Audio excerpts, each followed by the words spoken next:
তো আজকের তো ষষ্ঠী, তো শুভ ষষ্ঠীর শুভেচ্ছা সবাইকে।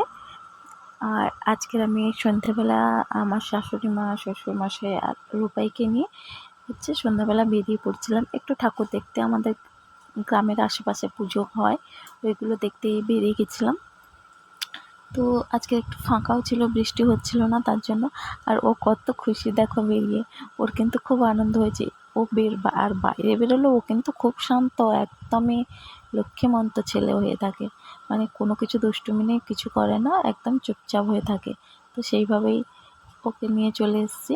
আর ওই যে দেখো মানে আমার রূপাইয়ের প্রথম দুর্গাপূজা যে জীবনে, এটা হচ্ছে ওর ফার্স্ট দুর্গাপূজা হচ্ছে দেখছি। তার জন্য একটু তো মেমোরেবল করে রাখতে হবে, তাই না, যাতে বড় হলে দেখতে পারি ওর প্রথম দুর্গাপূজাটা কেমন কেটেছে, তাই না। আর দেখো এই যে ছেড়ে দিয়েছে দুর্গা মায়ের সামনে, ও কী করছে দেখো, খেলু খেলু করছে, দেখেছো কত আনন্দ হয়েছে। দেখো আর কি করছে, তো দেখতে থাকো কি করছে। আর শুধু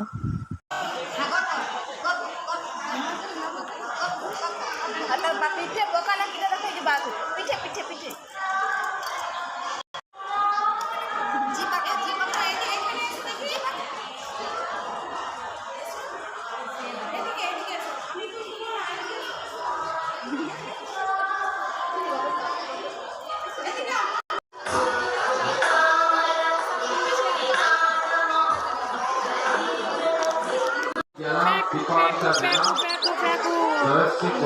বৃষ্টি দাস, মনীষা দাস, মামনি দাস, শেফালি মাইতি, অঙ্কিতা মাইতি, মানসী রাও, তো ও কিছু খেলবে বলে কিছু খেলার জিনিস ওকে কিনে দিয়েছে, আর ও খুব খুশি হয়েছে তো ওগুলো পেয়ে।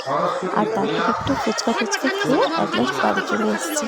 আর ওকে দেখো খেলার জিনিসগুলো পেয়ে কত খুশি। তো আজকের মতো টাটা।